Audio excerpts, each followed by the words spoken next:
नमस्कार, मैं निधि रतन। आप देख रहे हैं नेशनल दस्तक तस्वीर भारत। ये पिक्चर देख रहे हैं आप। इस पिक्चर में आज तक का प्लेटफॉर्म है, आज तक का डिबेट शो चल रहा है।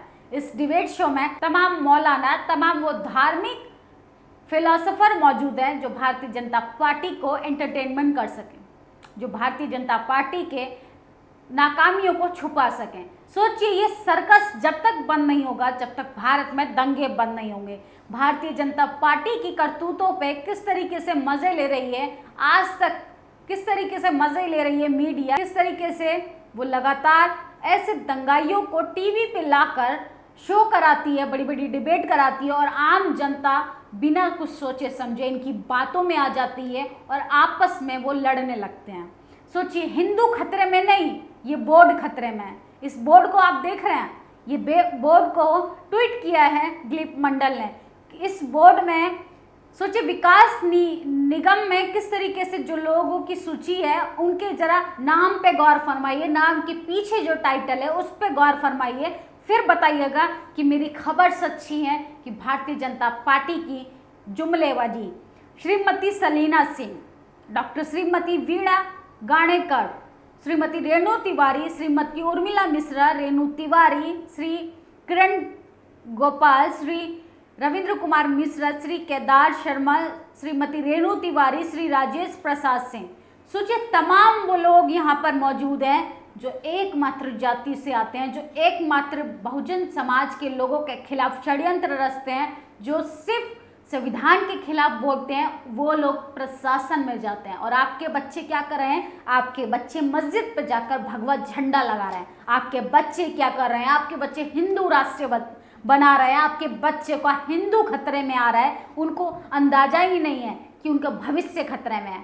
वो आने वाले भविष्य में उनके पास ये ऑप्शन भी नहीं होगा कि वो झंडा लगा पाए, कि वो डंडा पकड़ पाए। सोचिए, उनके भविष्य के साथ खिलवाड़ कर रही है ये सरकार।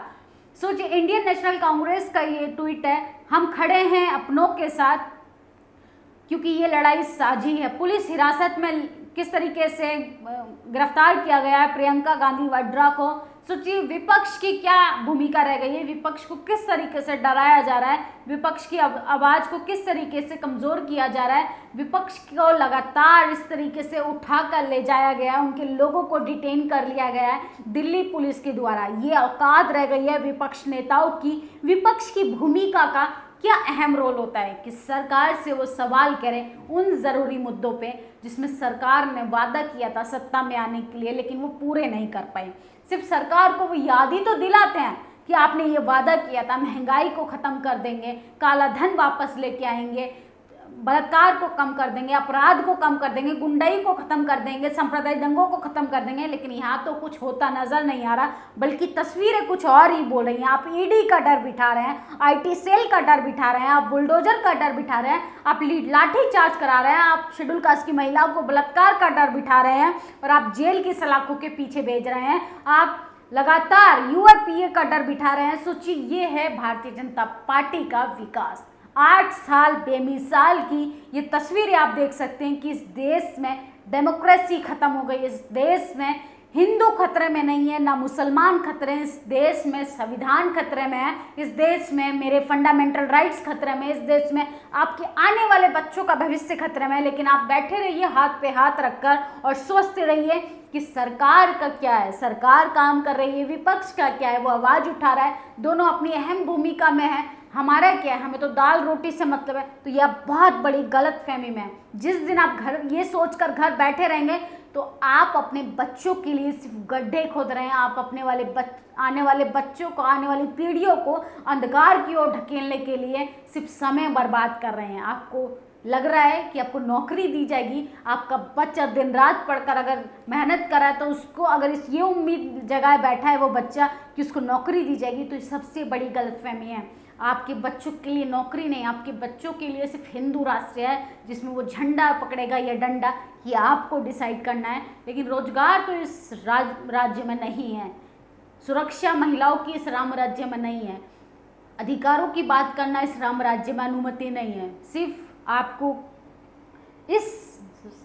अगर आपको इस राम राज्य में रहना है तो तो मोदी मोदी करना पड़ेगा, योगी योगी करना पड़ेगा। अगर इसके खिलाफ जाकर आप बात करते हैं, अगर आप मानव अधिकारों की बात करते हैं, तो आपको सर पे कफन बांधना पड़ेगा, आपको जान हथेली पे जान लेकर आपको काम करना पड़ेगा, क्योंकि इसमें अपना निजी स्वार्थ आपको छोड़ने की ज़रूरत है। अगर आप आने वाली पीढ़ियों का, आने वाले बच्चों का भविष्य उज्जवल चाहते हैं, तो आपको निकलने की ज़रूरत है। घर से चार दीवारी से निकलिए, सड़कों पर आइए। जब संसद में आपके लोग कम हों, तो आपको सड़कों की आवाज़ को ताकत बनाना चाहिए। सड़क से ऐसी आवाज़ उठनी चाहिए कि संसद में बैठे लोगों को मजबूर होना पड़े आपकी बात मानने के लिए। अगर मेरी बात से आप सहमत हैं, असहमत हैं, तो आप अपनी राय कमेंट बॉक्स में ज़रूर दे सकते हैं। क्या वाकई में ये सरकार जो है, ये हिटलर की तरह तानाशाह तो नहीं हो गई है? या वाकई में ये डेमोक्रेसी के खिलाफ काम तो नहीं कर रही है? क्या वाकई में लोकतंत्र की हत्या तो नहीं है? सोचिए, हम क्या मुंह दिखाएंगे उन शहीदों की श्रद्धांजलि को जिन्होंने अपनी जान की कुर्बानी दे दी इस देश की आज़ादी के लिए। सोचिए, इस देश की आज़ादी के लिए उन्होंने अपना परिवार त्याग दिया, अपनी जान खतरे में डालकर इस देश को आज़ाद कराया। और आज हम क्या कर रहे हैं, हमारे नेता क्या कर रहे हैं, भारतीय जनता पार्टी क्या कर रही है? सिर्फ नेताओं के नाम पे सिर्फ धर्म की राजनीति कर रही है। और हम सोच रहे हैं कि इस देश को लंदन बनाया जाएगा, इस देश को विश्व गुरु बनाया जाएगा, इस देश को एक ऐसे स्तर पे लेके जाएंगे हमारे मोदी जी कि अभी तक इन 60 साल में नहीं हुआ है। सोचिए, जो 60 सालों में नहीं हुआ वो मोदी सरकार ने 8 सालों में कर दिया। सोचिए, इस देश को किस तरीके से दीमक की तरह खा रही है भारतीय जनता पार्टी, ये आपको अब समझने की ज़रूरत है। आपको जो भगवा चादर उड़ाई जा रही है उसको हटाइए और अपने आने वाले बच्चों के लिए, अपने आने वाली पीढ़ियों के लिए, अपने पड़ोसी के लिए, अपने मजहब के लिए, अपने धर्म के लिए, अपने कर्म के लिए, अपने उज्जवल भविष्य के लिए सड़कों पर आइए। और प्लीज़ ज़्यादा से ज़्यादा इस वीडियो को वायरल कीजिए, साझा कीजिए, अपने चैनल को मजबूत बनाइए, क्योंकि गोदी मीडिया को तो फुर्सत नहीं है हिंदू राष्ट्र से बात करने के अलावा, गोदी मीडिया को तो फुर्सत नहीं है धार्मिक उन्मादों को बढ़ावा देने के अलावा। उसको कोई मतलब नहीं है मानव अधिकारों से, उसको कोई मतलब नहीं है आपके बच्चों के भविष्य से, उसको कोई मतलब नहीं है महंगाई, भुखमरी, भ्रष्टाचार से, क्योंकि उसको तो सिर्फ पैसा मिल रहा है पेट भरकर। सरकार जो है उनकी कलम में स्याही डाल रही है, वो वही लिखेंगे जो सरकार चाहती है। उन्हें आपसे कोई मतलब नहीं। आपका बच्चा पल पल मर रहा है, आप पल पल मर रहे हैं, अब तो जाग जाइए। ये जागने का समय है। जो जागा नहीं समय रहते हुए वो फिर चीज़ों को खोने के बाद रोता रहे, उससे सरकार को अब कोई फ़र्क नहीं पड़ता है। आप अपनी राय कमेंट बॉक्स में ज़रूर दे सकते हैं। शुक्रिया। नेशनल दस्तक की आपसे गुजारिश है कि अगर इसको बचाना चाहते हैं तो नेशनल दस्तक को सब्सक्राइब करने के लिए रेड कलर के सब्सक्राइब बटन को दबाएं, फिर बेल आइकन की घंटी दबाएं। नेशनल दस्तक को बचाने के लिए बहुत ज़रूरी है कि हर खबर को शेयर करें, लाइक करें, कमेंट जरूर करें।